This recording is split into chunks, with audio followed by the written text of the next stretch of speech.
It's been nearly 25 years to the day that 18-year-old Angie Dodge was murdered in her Idaho Falls apartment. Now her family is finally receiving justice, but they say it is not enough. Local News 8's M.I. Anacone tells us what happened in the courtroom today. I'm sorry. I know you'll never forgive me, but I'm sorry. I don't know what else to say. No, it's not right. I'm sorry. The man who confessed to raping and murdering Angie Dodge in 1996 apologized to her family in Bonneville County Court Tuesday. But for Carol Dodge, who has spent the past 25 years searching for justice for her late daughter, the apology will never be enough. And never again did I ever get able to hold her again because of your actions, your evil actions, your selfish actions. And I can't forgive you, ever.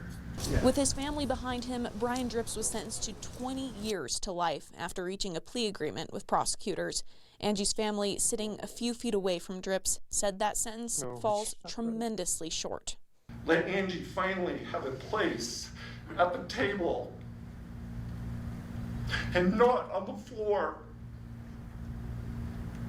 Let her speak from the grave. Let her voice be heard about the absolute brutality she suffered that night. But Dripps' defense team argued that because of his declining health, 20 years is basically a death sentence. When we're talking about his declining health, was thought this was his declining health was God's way of punishing him for what he did to Angie. Dripps will serve the same amount of time as Christopher Tapp, who was wrongfully convicted for the same murder in 1997. A young man spent a significant part of his life in prison for no good reason. He was innocent. That falls on you. Victory! Tapp was officially exonerated in 2019 after investigators linked the semen left at the crime scene to Dripps using cutting-edge genealogical DNA testing, making this the very first exoneration in the United States based on familial DNA. While this may seem like the final chapter in a historic and earth-shattering case for East Idaho, Angie's brother Brent says this is just a milestone. I'm glad that I've thought about, is this day a closure?